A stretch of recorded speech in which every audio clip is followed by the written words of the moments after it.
Hi, everybody.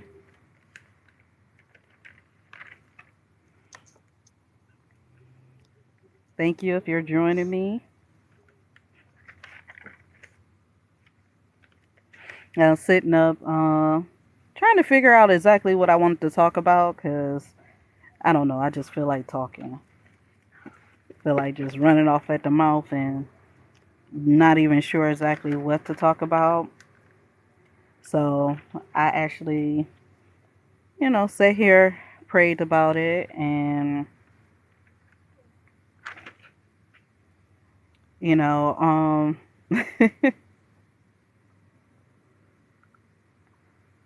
came to 2 points.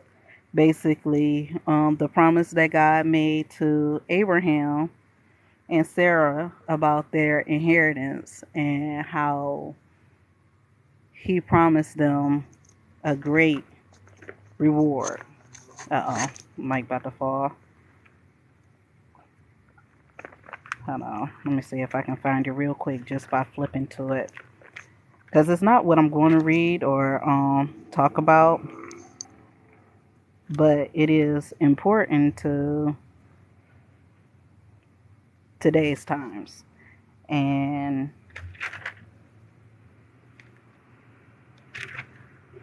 it have a lot to do with everything.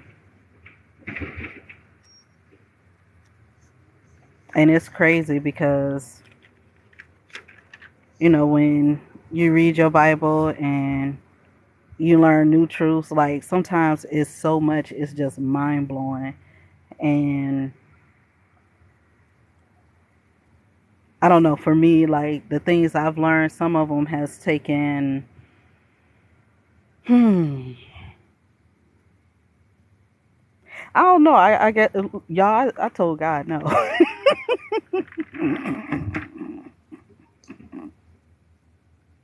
I told him no, like, no, I don't want this. This is not my choice.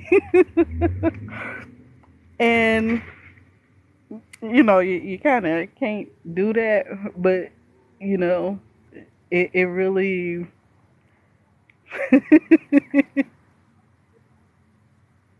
I'm hoping I don't sound crazy, but, at the end of the day, it is what it is. And it come down to believing, and it come down to understanding that your purpose is your purpose. And basically that if he said you can do it, you're going to do it.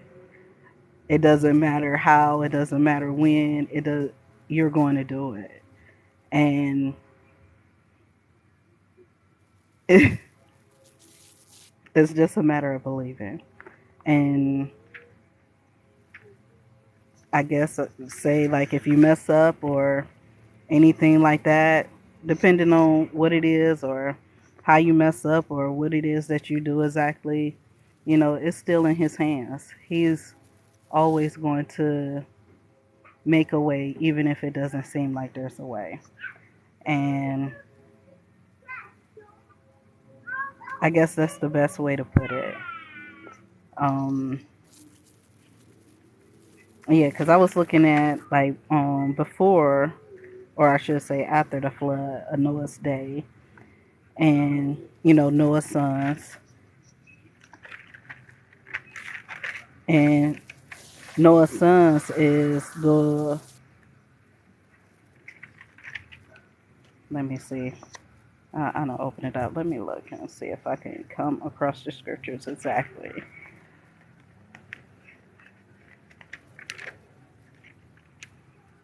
Okay. So Genesis chapter 9, verse 8, it says, Then God said to Noah and to his sons with him, I am now establishing my covenant with you and with your offspring after you, and with every living creature that is with you, the birds, the animals, and all the living creatures of the earth with you, all those that came out of the ark, every living creature of the earth. Yes, I establish my covenant with you. Never again will Never again will all flesh be destroyed by the waters of a flood, and never again will a flood bring the earth to ruin. And God added, this is a sign of the covenant that I am making between me and you and every living creature that is with you for all future generations. I put my rainbow in the clouds, and it will serve as a sign of the covenant between me and the earth. So, if you didn't know, that's what the rainbow represents. It's a covenant, it's a promise that Jehovah had made. And then we're going to jump down to verse 17, and it says, God repeated to Noah, this is the sign of the covenant that I established between me and all flesh that is on the earth. And Noah's sons came out of the ark. I'm sorry. Noah's sons who came out of the ark were Shem, Ham, and Japheth.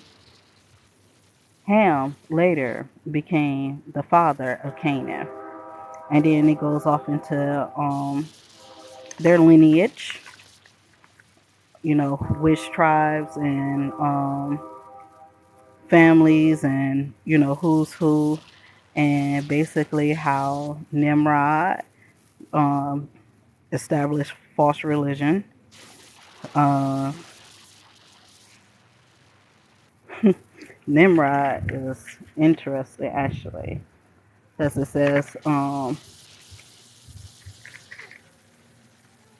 Cush became father to Nimrod. He was the first to become a mighty one on the earth. He became a mighty hunter in opposition to Jehovah. And basically, it talk about the land and territory too that they lived in the land of Canaan, in Assyria, Nineveh, all over in that region. So I really, y'all, it take a lot of work, a lot of research, and everything, like breaking it down and separating each individual family and the exact territories that they were in, and basically, like, just even though it's all laid out here, it's a lot. So I started doing that. I ain't went back to it. I ain't gonna hold you up. I ain't went back to it. I done went off into other stuff. My attention span is like it's 5 seconds long. It's real short. So yeah. So basically they were the ones who established like all the earth after the flood. So in verse 31 and 32. And ooh, yep. This is why I'm obsessed. Okay, so verse 31. These were the sons of Shem according to their families and their languages, by their land and their nations. These were the families of the sons of Noah according to their family lines and by their nations. From these, the nations were spread abroad in the earth after the flood. So, from those three sons, they established the earth, all the families in the earth, all of them. And they separated into different territories and regions. So, we know Adam and Eve were the first mother, first father, everyone. Eve became the mother to everyone, but everybody got destroyed in a flood. And so everybody got destroyed except for 8 people. And out of them 8 people, Noah's sons established the families of the earth. So in verse 11, it says, now all the earth continued to be in one language and of one set of words. And then, like the footnote says, of one vocabulary. So basically, even if they spoke their own languages or anything like that, they could understand each other. Everybody was able to communicate. And because of that, like if you actually read the story of Nimrod and what Nimrod did, see that Nimrod was a person in opposition to Jehovah. Jehovah had told them to spread out in the earth and to fill it. And Nimrod said, no, we're going to stay in this one area and we're going to build and make monuments to ourselves to make ourselves gods. And everything he did was in opposition to Jehovah. So that's where the story of languages and different languages come in. Don't do it. But what I actually came on here to talk about, I don't know, that just came to mind. Um, that was the start of don't do it. Mankind after the flood and establishing everything, because everything was white clean except for what they already knew what was it was true worship was established, because all of them that were saved worshiped Jehovah. So it wasn't until they started having children and their children start developing their own desires, tendencies, whatever you want to call it. And talk about killing the cats. Um, all those things. But at the same time, too, you have to realize that ma, you have to realize that even though mankind basically had started over, they still had Satan to deal with. They still had, you know, the their spiritual enemies. And so with their children and everything, it hadn't come to the time where Jehovah was like, I'm going to basically cut Satan off completely. Everything that was, well, everything wasn't established the way that it needed to be, because Satan challenged Jehovah. He didn't challenge his power. He didn't challenge his ability. He challenged his right to rule. He challenged his right to be worshiped. To say that even though he is the only true God and created everything, he was not necessarily worthy of being the only one to receive worship. And that's kind of like the foundation of what is taught in the Bible and the stories and the different things that happen. Even, all the battles that I think about King David, how in Bible times, they had warfare and, they had enemies. And those enemies, it was still all a spiritual battle, because they were fighting nations of people who did not serve Jehovah. And then even within those that served Jehovah, they still had that spiritual fight of those who didn't serve Jehovah exclusively. So King David is an example of someone who served Jehovah exclusively. Solomon, he served Jehovah exclusively until he started following his foreign wives and their gods and things of that nature. So that's another reason why they weren't allowed to marry outside of those who they was supposed to stay within, I guess, the nation of Israel, those who were considered Israelites. And there's also examples of those who weren't Israelites, who were considered foreigners, who came to serve Jehovah. A good example of that is Ruth. She didn't serve Jehovah. She came from a foreign nation, and she decided to stick with Naomi, and she ended up marrying Boaz.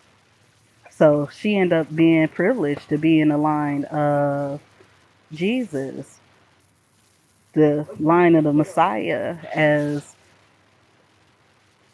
my words is getting jumbled up in my head because my kids run around doing stuff with kittens and they all over the place. I'm sorry. But she ended up serving a purpose and being privileged to be in the line of those that were related to Jesus when he came. She got to be in the line of the Messiah, the bloodline of the Messiah. So yeah, I kept coming across the story of Hezekiah, and Hezekiah actually on JW.org they did a story. They did this video story of Hezekiah. I'm gonna make a TikTok of exactly how to find it in the app and how to get to it. And it is so good. It is so good. And I love, love, love the story of Hezekiah because not only when they made it, was it the first time they had made a video like that, but it honestly demonstrates Jehovah's power with one angel. And not only that, but the story of Hezekiah showed the importance of endurance. Um, I, you. I'm not look. You loud. I'm um, endurance, being consistent in prayer, and even more so, honestly, I can relate to it more. Cut it out. Cut it out. You gonna go to sleep. No, move. You being funny. Go play. Go play. I'm sorry, y'all. Oh, irritation. Okay, let me find the chapter. Because the story of Hezekiah is, let's see,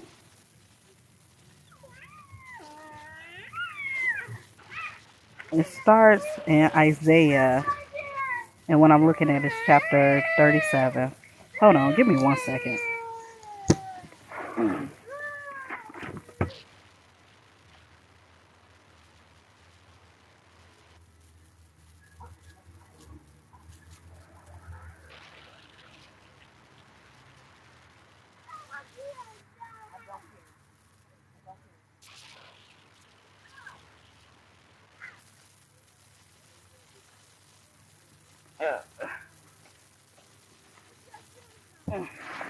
Alright. They gonna be mad. I make them come and sit down with me. Mama, you done had a Bible study with us for 3 hours. Yup, I sure did. Keep playing with me.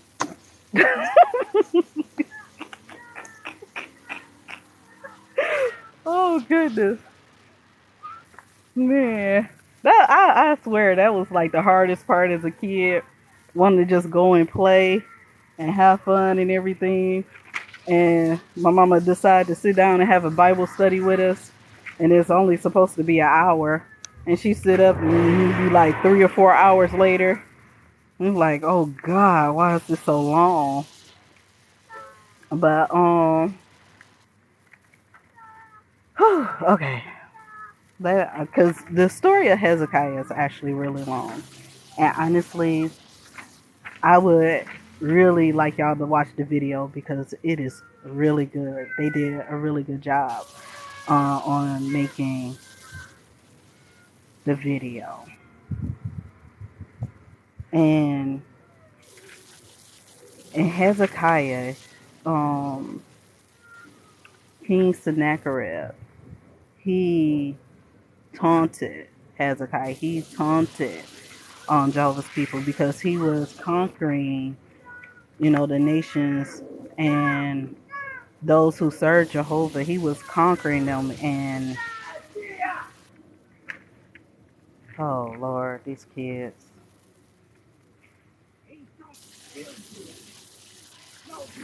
And then one of them sick right now. He don't feel good.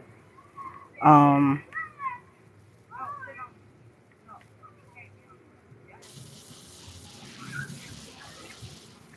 Let me see. I'm just about to.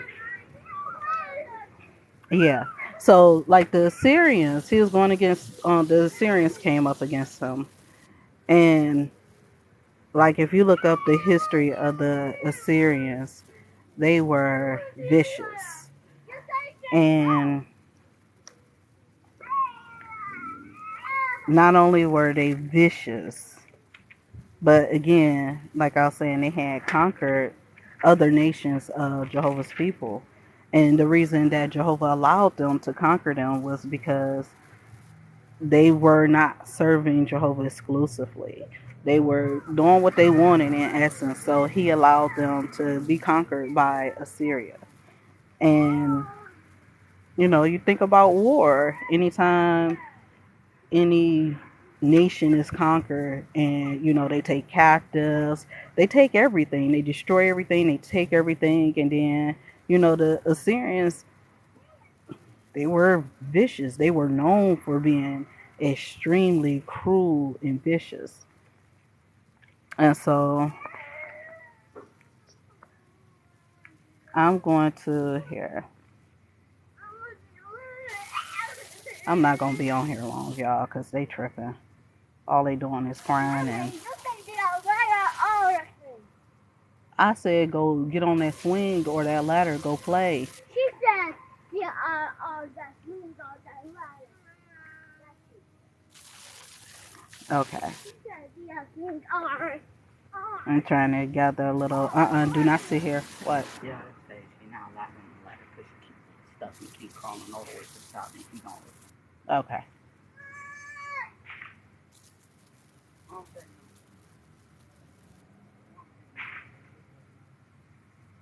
Okay, so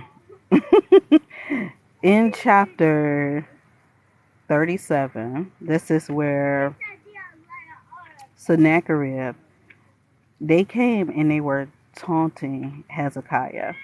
And I'll watch, I'm gonna post it. Y'all gotta watch the video. It break down everything so quickly and so good. So I'm not gonna get off into this story too deep. I'm gonna post the link and how to get to it. So even if you go to the website, you can watch it. And you can watch it in your own time, your own whatever, just watch it. It is an extremely, extremely good story. But it says, Hezekiah took the letters out of the hand of the messengers and read them. Hezekiah then went up to the house of Jehovah and spread them out before Jehovah. And Hezekiah began to pray to Jehovah and say, O Jehovah of armies, the God of Israel, sitting enthroned above the cherubs, you alone are the true God of all the kingdoms of the earth. You made the heavens and the earth. Incline your ear, O Jehovah, and hear. Open your eyes, O Jehovah, and see. Hear all the words that Sennacherib has sent to taunt the living God. It is a fact, O Jehovah, that the kings of Assyria have devastated all the lands, as well as their own land, and they have thrown their gods into the fire, because they were not gods, but the works of human hands, wood and stone. That is why they could destroy them. But now, O Jehovah, our God, Save us out of his hands, so that all the kingdoms of the earth may know that you alone are God, O Jehovah. So I could keep reading and everything, but then,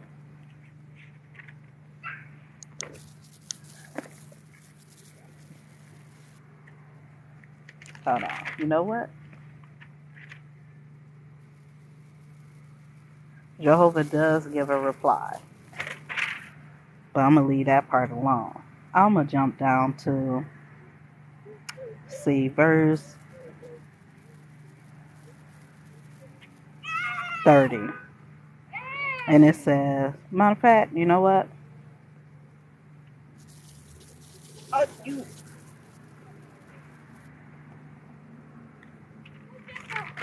Hold on. Ooh, I want to leave it alone, y'all.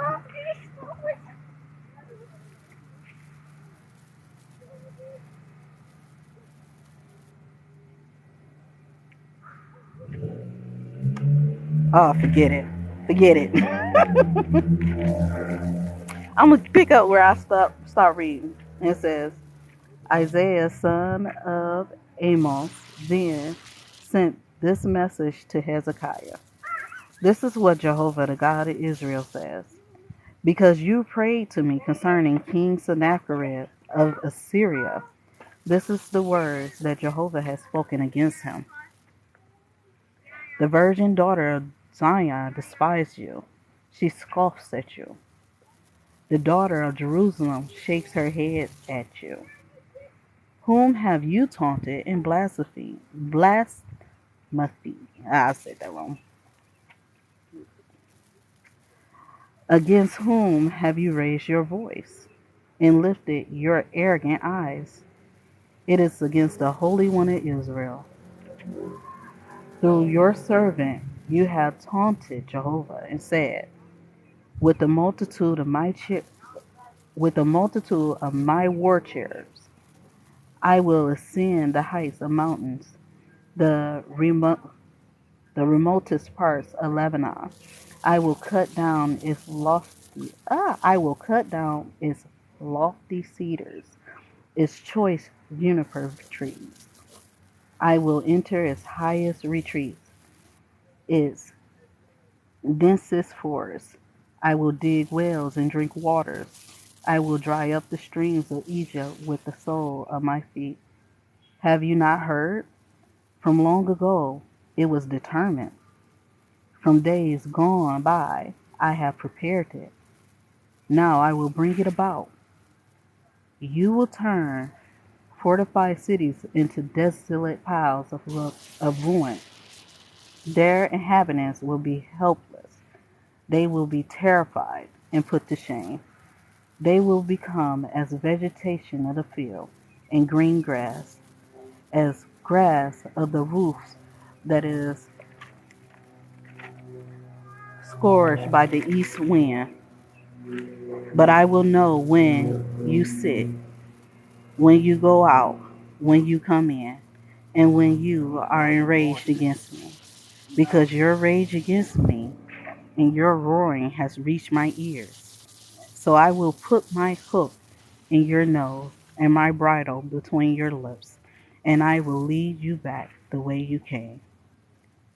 And this will be the sign for you.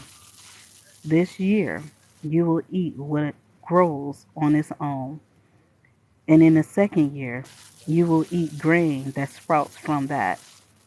But in the third year you will sow seed and reap, and you will plant vineyards and eat their fruitage. Those of the house of Judah who escape, those who are left, will take root downward and produce fruit upward. For a remnant will go out of Jerusalem and survivors from Mount Zion. The zeal of Jehovah armies will do this. Therefore, this is what Jehovah says about the king of Assyria. He will not come into this city, or shoot an arrow there, or confront it with a shield. or cast up a siege rampart against it. By the way he came, he will return. He will not come into the city, declares Jehovah. I will defend the city and save it for my own sake and for the sake of my servant David.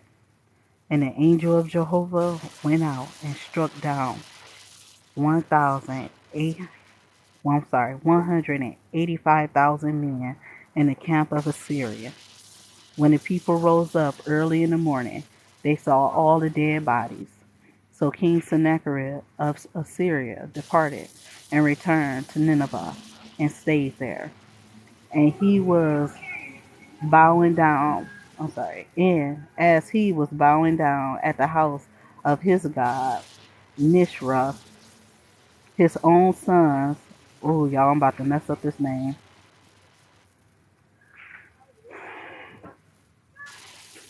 Adrammelech and Sherez, Sherez struck him down with the sword and then escaped to the land of Ararat. And his son Esarhaddon became king in his place. But I'm sorry, y'all. Forgive my reading and trying to read, but it's a really, really good story, and I really love it because one one angel struck down 185,000 men in one night. Jehovah has myriads and myriads of angels, and also even more so, what I'm learning more of is that there are things that Jehovah had determined long ago, long before our existence. He stretched out the time. He have everything laid out. And not in the sense of like how I guess I've been taught about destiny, but in a sense of he have a purpose. And we have to be ready when that time comes to serve that purpose. When he say go or he want us to do certain things for that purpose, once we know, I mean, it's different if you don't know. Like, honestly, I've had times where I've made decisions and the decisions that I made, I knew I shouldn't have made because it was something deeper than myself telling me, don't make that decision. Don't do that. And when I did, it didn't turn out good. It didn't turn out good at all. And when I did listen, like when it happened to me later on in life, and just, and I mean, it could be any everyday decision. It can be in regards to, just, hey, do I want to date this person? Do I want to talk to this person? Do I want to, make any decision that can majorly affect my life? And when I knew what I should have did, if I didn't do it, it didn't turn out good for me. But when I actually learned to just listen to it and say, okay, it's not what I want. Like, I want to do something completely different. But you know what? That's God telling me no. Or that's God telling me no, do this, or, you know, don't do that, or whatever. It turned out good. So for me, it was a learning process. It's something that I learned. And, I don't know about other people. I can't speak for other people. I can only speak for myself. And yeah, that's the best way to say it. For myself, I know that when I did what I know is right, and if even if it wasn't a major decision, like even for me, it was like as simple as, oh, do I want to go on a date with this person? And it was like, no. God said, no, that's not where the direction you need to be going in. This person may have tendencies or thoughts or, things that I didn't know about, but God knew. And, through something that I read or something that, and by read, I mean like in my Bible, you know, or something I was actually actively praying about. And it's like, no. And you go the other way because you're being funny. Get out my car. Go ahead. So, yeah, I listened to that voice that time. And when I listened to that voice that time, it turned out good. So, and y'all, that's the best way I can put it. That's the best way I know how to put it. But I thank y'all for chilling with me, sitting with me, taking this time with me. And I'm going to go ahead and get off of here. I'm going to make that video for that, for the story of Hezekiah, because it have a lot of information, honestly, um, about him making strategies and honestly dealing with the taunts of his enemy, the things that they were saying. And it's not, again, like all these Bible characters, they wasn't dealing with empty threats. They wasn't dealing with, you know, just people speaking off the side of their mouth. Like, these were individuals who had influence, they had power, they could really make things happen, they could do things. So for each individual that really put their faith and trust in Jehovah and faith and trust in Jehovah alone, it shows the power of faith and also the power that Jehovah has, and how when he chooses to act and he chooses to do something, he can do it. There's nothing that anyone can say or do to stop him. Can they stop anybody else? Yes, absolutely. But they cannot stop Jehovah. Like, even Jesus, like in his perfection, when he was on earth, he always prayed to Jehovah. He always prayed. He never just made certain decisions on his own. Like, when you read your Bible, you see Jesus say he went off to pray. He went off by himself to pray. He dropped dead to his knees and just started praying.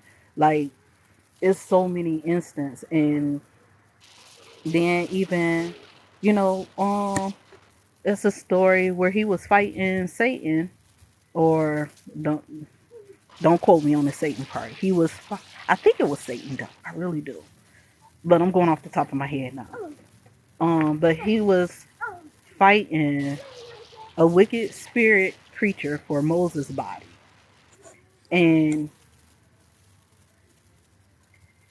it says, let me see if I can find it actually. Let me see. I don't know. I got so many highlighted parts in this Bible. Let me see if I can remember. Let me see. Let me see. Cause I don't know if it's in the book of Daniel or Jeremiah. It could be anywhere, y'all. Ugh. Hold on. Let me see.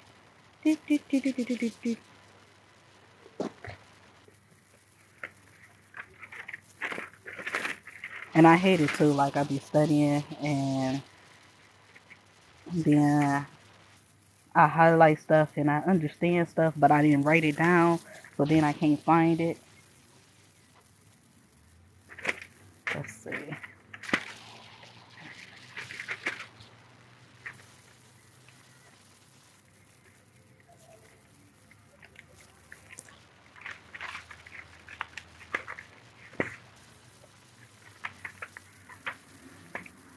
It could be anywhere, y'all.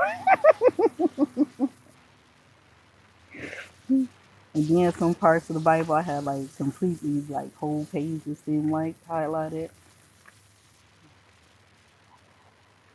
Look, it might be in the book of Luke or John. You know.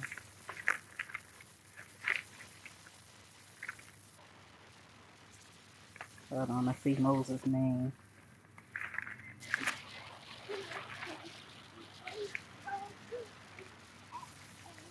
Okay. I don't know. I might just look and see if I can find it later. But anyways, he was fighting for Moses' body. Now, the reason that, the wicked spirit creature wanted Moses' body, it doesn't say.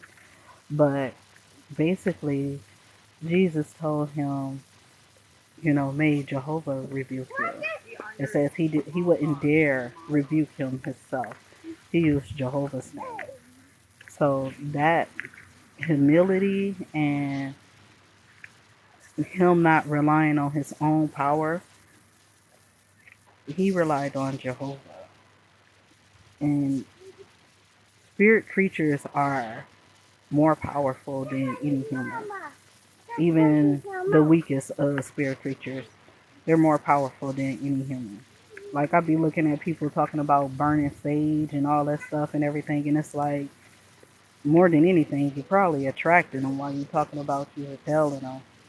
Because, I mean, I know, like, in Bible times, they burn incense and things of that nature, or whatever. Huh? No, you gotta wait. Ask your brother.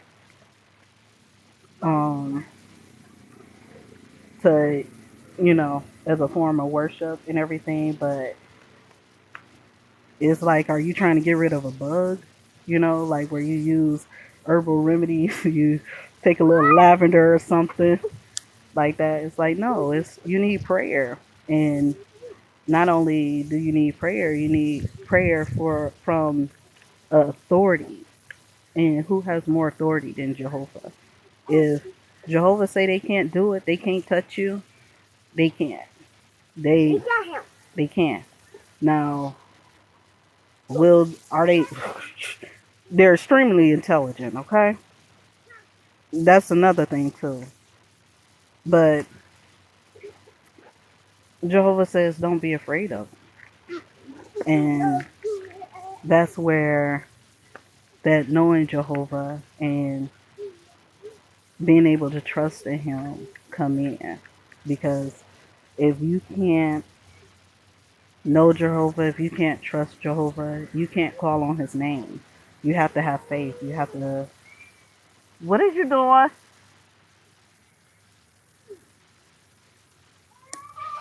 Hold on.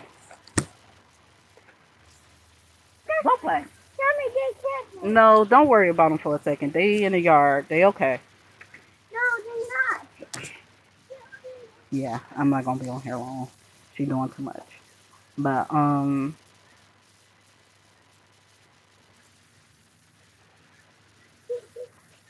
okay. I think Galatians.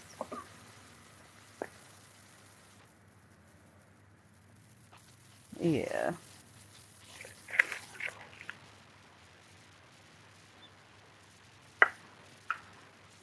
Here, I'm gonna read this. It's Romans chapter 1, and I'm gonna start at verse 16. It says, "For I am not ashamed of the good news. It is, in fact, God's power for salvation for everyone having faith, to the Jews first, and also to the Greeks.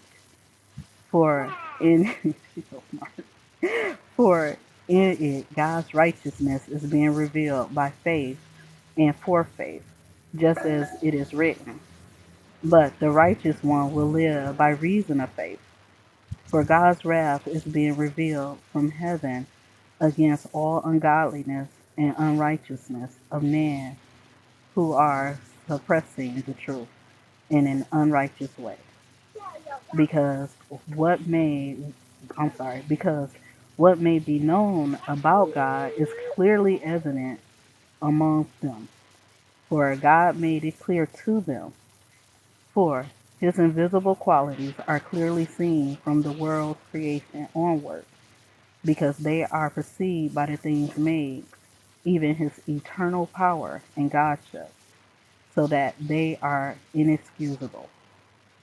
For although they knew God, they did not glorify him as God, nor did they thank him, but they became empty-headed in their reasoning, and their senseless hearts became darkness. Became darkened. Although claiming they were wise, they became foolish and turned the glory of the incorruptible God into something like the image of corruptible men and birds and four-footed creatures and reptiles. Therefore, God is keeping with the desires of their heart, gave them up to uncleanness, so that their bodies might be dishonored among them. They exchanged the truth of God for the lie, and venerated and rendered sacred service to the creation rather than the Creator, who is praised forever. Amen. That is why God gave them over to uncontrolled sexual passion, for their females changed the natural use of themselves into one contrary to nature. Likewise, also the males left the natural use of the female, and became violently inflamed with their lust toward one another, males with males, working what is obscene, and receiving in themselves the full penalty which was due for their error. Just as they did not see fit to acknowledge God, God gave them over to disapprove. I'm sorry. Just as they did not see fit to acknowledge God, God gave them over to a disapproved mental state to do the things not fitting.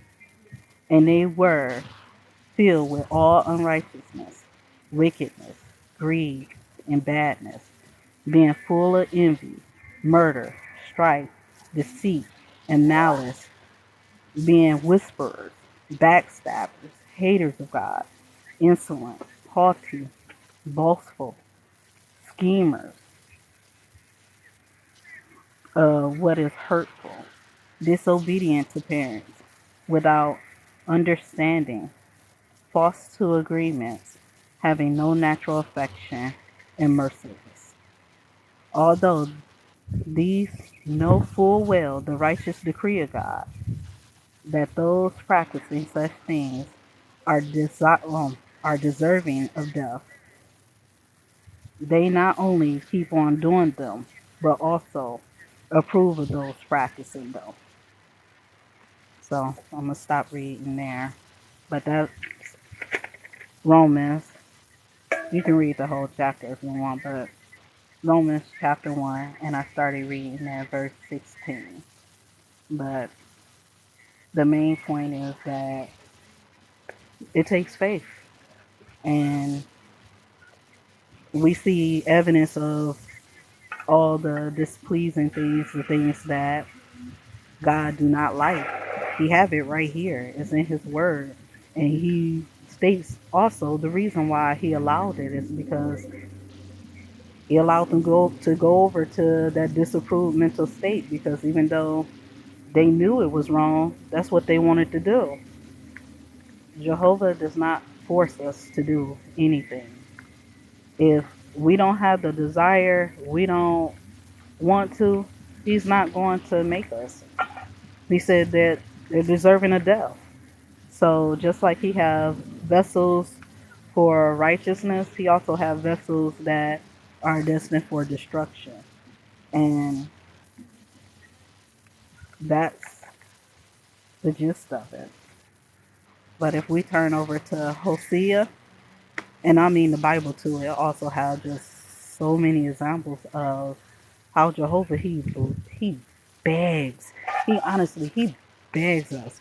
Like the creator of all things, he begs us. He pleads with us. He is so merciful. Like I can just remember the times in my life that I know for a fact that I I probably didn't deserve his mercy. Matter of fact, I ain't gonna say probably. I didn't deserve his mercy. I didn't deserve, him being patient with me, because I had this thought and this mindset, and Hey, cut it out. I wasn't repentant. I wasn't sorry. And that's one of the things I realized about myself too. Like when I do things, if it's genuinely not an accident, I'm not sorry. I I did it because I wanted to.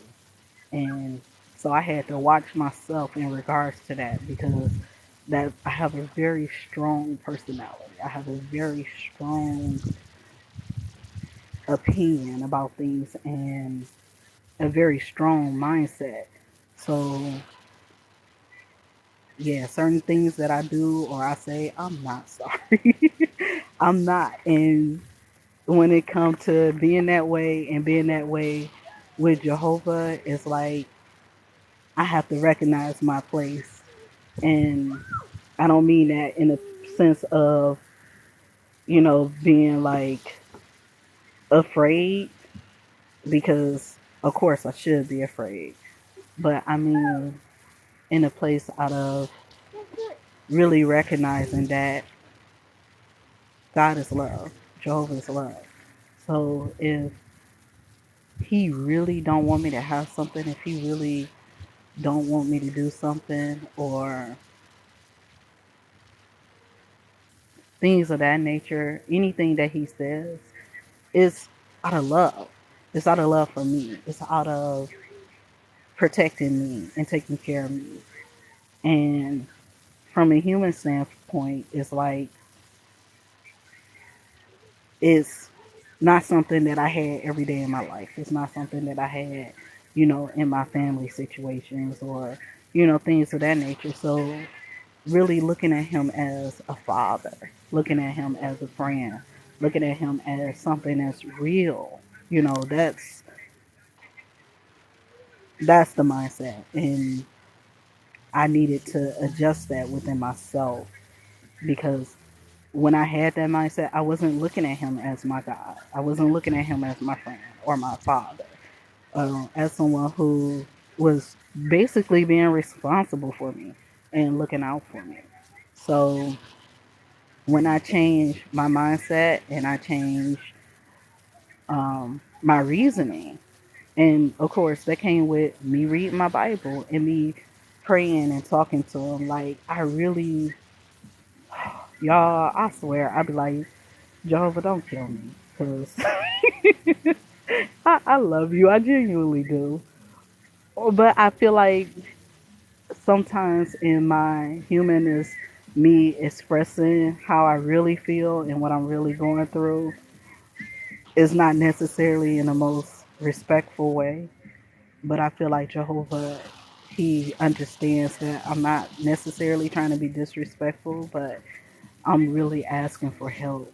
And he adjusts me, he helped me. And even if my attitude and my thoughts and stuff, I don't even be paying attention to myself sometimes.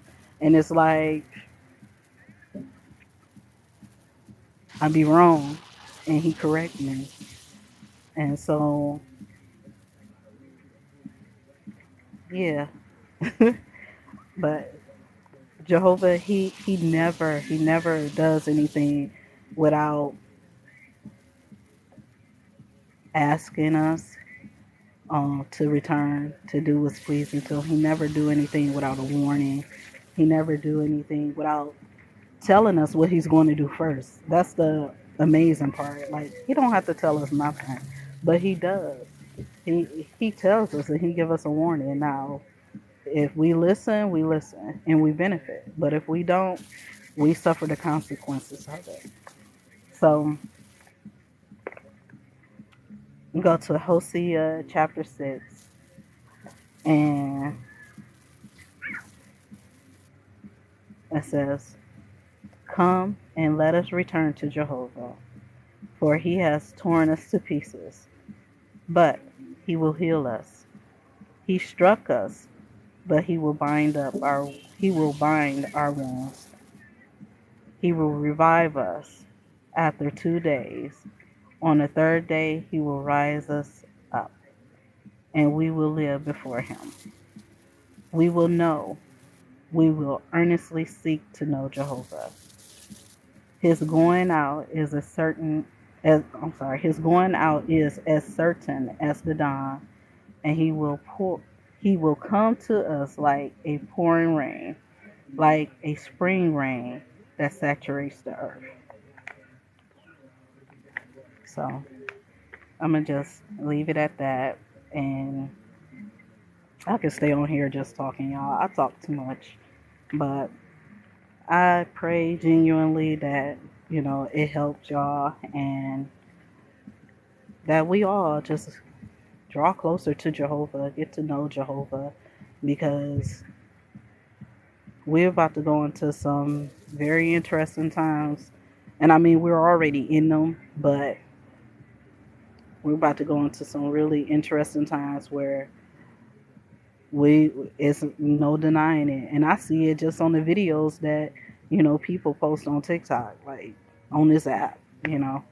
Um, I see it just in my own personal experiences, honestly. But I'm gonna leave it at that, y'all. Seek Jehovah. Seek Jehovah. Yeah, have a good one.